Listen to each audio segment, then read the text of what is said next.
নমস্কার, সবাইকে স্বাগত আমার চ্যানেলে। বহুদিন পর আজকে ভিডিও করছি।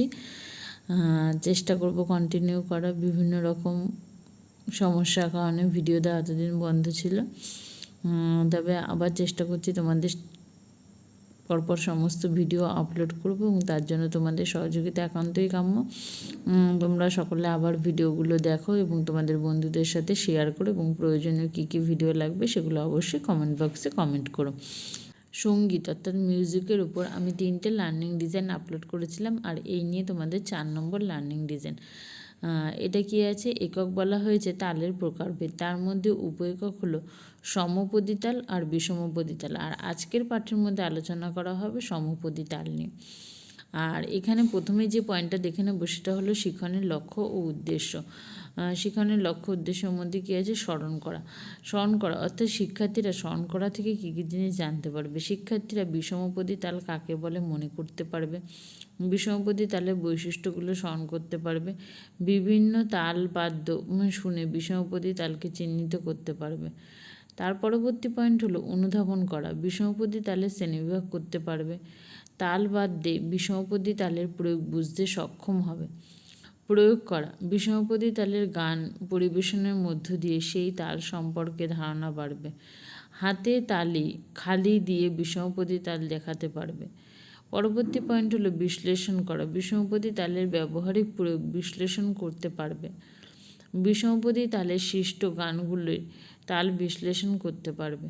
এর পরবর্তী পয়েন্ট হলো মূল্যায়ন করা, বিষমপদী তালের বিশিষ্টতা বিচারে সক্ষম হবে। সমপদী ও বিষমপদী তালের পার্থক্য নিরূপণ করতে পারবে। পরবর্তী পয়েন্ট সৃজনশীলতা, একটি অনুষ্ঠানে বিষমপদী তালের সৃষ্ট সঙ্গীত পরিবেশন করবে তবলার সঙ্গত সহ। একটি আলোচনা সভার প্রয়োজন করে বিষমপদী তালের বৈশিষ্ট্যগুলো বুঝিয়ে দিতে পারবে। এর পরবর্তী পয়েন্ট হলো পাঠের প্রেক্ষিতে শিক্ষার্থীর বিশ্লেষণ, অর্থাৎ বর্তমান পাঠের প্রেক্ষিতে শিক্ষার্থীদের সাধারণ বৈশিষ্ট্যাবলী ও প্রারম্ভিক আচরণ সুনিশ্চিত করার জন্য নিম্নলিখিত প্রশ্নগুলো করা হবে। কী কী প্রশ্ন? 1 নম্বর বলা হয়েছে সমপদী ও বিষমপদী তালের একটি তফাৎ উল্লেখ করো।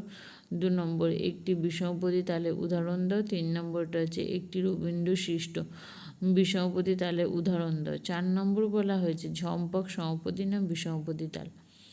পরবর্তী পয়েন্ট হলো শিখন সহায়ক উপকরণের প্রস্তুতি ও নির্বাচন, অর্থাৎ আমাদের যে কোনো শিক্ষার ক্ষেত্রে কিছু উপকরণের প্রয়োজন হয়, এবং সেক্ষেত্রে সেই উপকরণগুলোর মধ্যে প্রধান উপকরণ কী বলা হয়েছে, মূল গ্রন্থ অর্থাৎ সঙ্গীত প্রভাকর। আর সহায়ক উপকরণ হিসেবে হারমোনিয়াম, তবলা, চার্ট, ব্ল্যাকবোর্ড, চক, ডাস্টার প্রভৃতির প্রয়োজন হবে। এর পরবর্তী পয়েন্ট এবং মেন পয়েন্ট হলো শিখন কৌশল, অর্থাৎ পুরো লার্নিং স্ট্র্যাটেজিসটা কীভাবে এখানে পড়ানো হবে। শিখন ক্ষেত্র, বাঁদিকে ছক করে লিখব শিখন ক্ষেত্র এবং ডান দিকে লেখা হবে প্রাসঙ্গিক কৌশল। প্রথম পর্বের মধ্যে বলা হয়েছে যে তালে ছন্দ এবং বিভাগ সমান নয় তাকে বলা হয় বিষমপদী তাল। আর এদিকে প্রাসঙ্গিক কৌশলের মধ্যে বলা হয়েছে প্রথম পর্বে আলোচনা পদ্ধতির সাহায্যে শিক্ষিকা বিষমপদী তালের সংজ্ঞা ব্যাখ্যা করবেন, প্রয়োজনে চার্ট ব্যবহার করবেন। দ্বিতীয় পর্ব বিষমপদী তালের বিভাগ এবং ছন্দ সমান হয় না। 2 নম্বর বলা হয়েছে তেওড়া, রূপক, অর্ধঝাপ, ঝাপতাল ইত্যাদি। 3 নম্বর ঝাপতাল 10 মাত্রা, বিভাগ 4টি, ছন্দ হচ্ছে 2-3-2-3।